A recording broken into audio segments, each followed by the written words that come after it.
अगदी खुसखुशीत असे आपले पापड या इथे रेडी झालेले आहेत। तुम्ही बघू शकता कुठेही पापडाने तेल धरले नाही आणि अगदी तेलात टाकताच मस्त असा चारपट आपला पापड फुलून रेडी होत आहे। खातानाही तितकाच खुसखुशीत लागतो आणि चव म्हणाल तर अप्रतिम। नमस्कार मैत्रिणींनो, मी माधुरी, स्वागत आहे तुमचं आपल्या आणखीन एका नवीन व्हिडिओमध्ये। तर मैत्रिणींनो, आजच्या या व्हिडिओमध्ये मी पुन्हा तुमच्यासोबत एक वाळवण स्पेशल रेसिपी शेअर करणार आहे। तर आजच्या या व्हिडिओमध्ये मी तुमच्यासोबत तांदळाचे पालक पापडची रेसिपी शेअर करणार आहे। अतिशय खुसखुशीत आणि तितकेच ऑसम चवीचे हे पापड आपले बनून रेडी होतात। रेसिपी अगदी सोपी आहे। चला तर मग आपण सुरू करूया आपल्या मस्त आणि चविष्ट अशा रेसिपीला। पापड बनवताना नेहमी आपल्याला चिकटसर भात होणारा तांदूळच वापरायचा असतो, कारण आपले पापड कुठेही क्रॅक जाऊ नये किंवा चिरू नये यासाठी नेहमी चिकट ताशिरी तांदूळ आपल्याला पापड बनवण्यासाठी वापरायचा असतो। तर या इथे मी रेशनचा तांदूळ घेतलेला आहे। तुम्ही याऐवजी इंद्रायणी किंवा कोलमही वापरू शकता। इंद्रायणीचा तांदूळ वापरल्यामुळे आपल्या पापडांना सुवास अतिशय सुंदर येतो आणि इंद्रायणीची ताशीरसुद्धा चिकट असते। तर हे तांदूळ मी स्वच्छ धुवून घेतले। अगदी 3-4 पाण्याने धुवून मी याला 3 दिवसांसाठी भिजत घालणार आहे। आता 3 दिवसानंतर आपले तांदूळ भिजलेले आहे। तर 3 दिवस आपल्याला प्रत्येक दिवशी याचे पाणी बदलायचे आहे। तुम्हाला जर याची टेस्ट आंबटसर आवडत असेल तर पाणी नाही बदलले तरी चालेल। आता या तांदळाला आपल्याला स्वच्छ धुवून घ्यायचे आहे। तर लक्षात ठेवा, हे तांदूळ चोळून न धुता अगदी त्यावरती आपल्याला फक्त स्वच्छ पाणी ओतून घ्यायचे आहे आणि या पद्धतीने त्याला धुवायचे आहे। त्याला चोळून घेतल्याने त्याच्या तांदळाचा चुरा पडू शकतो। या पद्धतीने आपण सर्व तांदूळ स्वच्छ धुवून घेणार आहोत। अगदी 2-3 वेळेस असेच पाणी ओतायचे आणि तांदूळ स्वच्छ धुवून घ्यायचे व त्यानंतर या तांदळाला आपल्याला कडकडीत उन्हामध्ये वाळवून घ्यायचे आहे। एक अख्खा दिवस आपण हे तांदूळ कडकडीत उन्हामध्ये वाळवून घेणार आहोत। जितका जास्त आपला तांदूळ छान वाळेल तितकेच आपले पापड मस्त मऊसूत येणार आहे, कारण त्यावरतीच आपले पीठ बारीक येणे डिपेंड असते। आता आपल्या तांदळाला एक पूर्ण दिवस झालेला आहे आणि आपले तांदूळ मस्त कडकडीत वाळलेले आहे। तर याचे मी आता पीठ दळून आणले। तर हे पीठ आपल्याला बघू शकता अतिशय बारीक असे दळून आणायचे आहे। याला मिक्सरमध्ये किंवा कुठेही ग्राइंडरमध्ये न काढता आपल्याला चक्कीवरतूनच हे पीठ दळून आणायचे आहे। तर या इथे माझे बारीक मस्त पीठ दळून आणलेले आहेत। तर आता हे पापड मी पालक फ्लेवरमध्ये बनवणार आहे। तर त्यासाठी एक मोठी जुडी पालक, त्याचे फक्त पाने काढून घेतले आणि हे पाने बारीक कट करून घेतली। कट करण्याआधी याला मी स्वच्छ धुवून घेतलेले होते। आता याला आपल्याला मिक्सरला घालून बारीक करून घ्यायचे आहे। हे घालताना आपल्याला यामध्ये किंचितसर पाणी घालायचे आहे, म्हणजे अगदी अर्धा ग्लास पाणी पुरेसे होते। आता याची आपण पेस्ट करून घेणार आहोत। पहिले मी मिक्सरच्या मोठ्या भांड्यात घातले, पण त्यामध्ये बारीक नाही निघले म्हणून छोट्या भांड्यामध्ये पुन्हा याची पेस्ट केली। आता या इथे आपल्याला एका भांड्याचे माप करून घ्यायचे आहे। तर मी या पातेल्याने सर्व मेजरमेंट करणार आहे। तर 1 पातेले पिठासाठी मी 1 पातेले एवढे पाणी घेणार आहे। एवढे पाणी आपल्याला सफिशियंट होते, म्हणजे तुम्ही जर ग्लासाच्या मेजरमेंटने करणार असाल तर 1 ग्लास पिठासाठी 1 ग्लास पाणी सफिशियंट असते। तर आता याच पातेल्याने मी 1 ग्लास पाणी घालून आपल्याला या पाण्याला उकळी काढून घ्यायची आहे। हे पाणी आपण आदनाच्या भांड्यामध्ये घालून घेऊ। लक्षात ठेवा, ज्या मापाने आपण पीठ घेणार आहोत त्याच मापाचे आपल्याला पाणी ॲड करायचे आहे। जर आपली मेजरमेंट इथे चुकली तर एकतर आपली खिशी ही दाटसर होऊ शकते किंवा जास्त पाणी पडले तर ही पातळसरही होऊ शकते।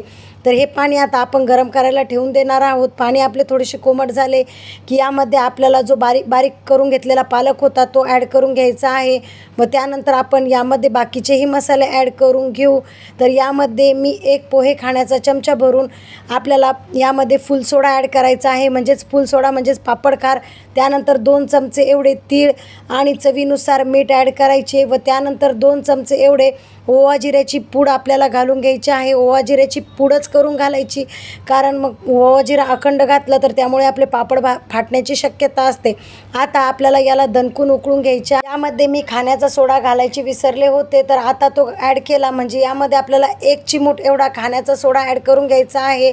आणि आता या पाण्याला उकळी येईपर्यंत आपण वाट बघणार आहोत। तर फुल सोडा म्हणजे त्यालाच आपण पापडखार असे म्हणतो, तो असा असतो। आता यामध्ये आपण ॲड करणार आहोत थोडेसे चिली फ्लेक्स। तर हे मी जाडसर मिरची मिक्सरला बारीक करून घेतलेली होती ती ॲड केली। तुम्हाला तिखट पापड नको असतील तर तुम्ही ही प्रोसेस स्किपसुद्धा करू शकता। आता आपल्या पाण्याला मस्त उकळी आलेली आहे।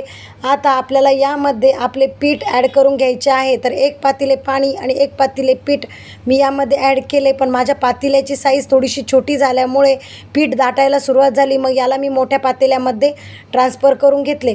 आता सर्व पीठ यामध्ये ॲड करून आपल्याला याला 7 ते 8 मिनिट वाफ येऊ द्यायची आहे। आता आपल्या पिठाला मस्त वाफ आलेली आहे। तर आपण हे पीठ आता एका लाटण्याच्या साहाय्याने घोटून घेणार आहोत। लक्षात ठेवा, याला घोटताना अतिशय एकजीव होईपर्यंत याला घोटायचे आहे। ही प्रोसेस फारशी अवघड नाही। एकाच डायरेक्शनमध्ये आपल्याला बेलने एकसंत फिरवायचे आहे। यात कुठलीही गुठळी राहणार नाही याची काळजी घ्यायची। तर आता आपले पीठ एकदा पुन्हा शिजले व त्यानंतर घोटून घेतले व पुन्हा आता याला 5 मिनिटे वाफ काढून पुन्हा घोटून घ्यायचे आहे।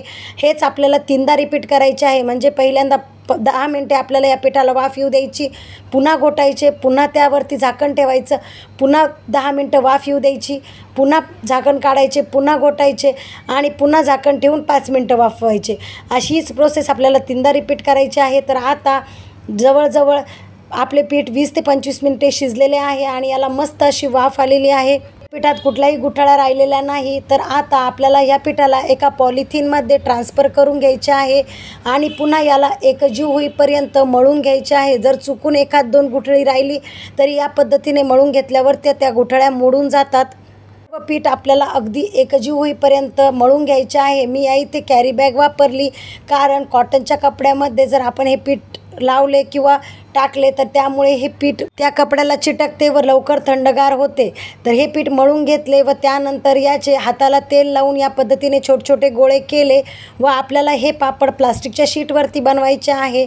तर मी काय केले, एक मोठी प्लास्टिकची शीट घेतली व त्यावरती या पापडाचा या पद्धतीने गोळा बनवून घेतला आणि नंतर त्यावरती पुन्हा एक प्लास्टिकची शीट ठेवून याचे या पद्धतीने बोटाच्या साहाय्याने पापड बनवून घेतले। आता माझ्याकडे पुरी यंत्र किंवा पापड यंत्र नाही, त्यामुळे मी या पद्धतीने बनवते। तुमच्याकडे जर पुरी यंत्र असेल तर तुम्ही त्याच्या साहाय्यानेही बनवू शकता किंवा 2 प्लास्टिकच्या शीट पोलपाटावरती ठेवून वरती बेलण्याच्या साहाय्याने सुद्धा हे पापड लाटू शकता। अगदी सोपे असे पापड लाटायला आहेत।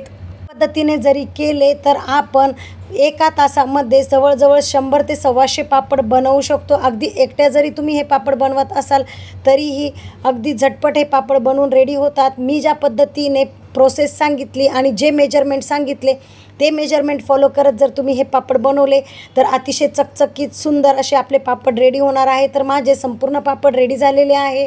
आता हे पापड आपण 1 दिवसासाठी कडकडीत अशा उन्हामध्ये वाळवून घेणार आहोत।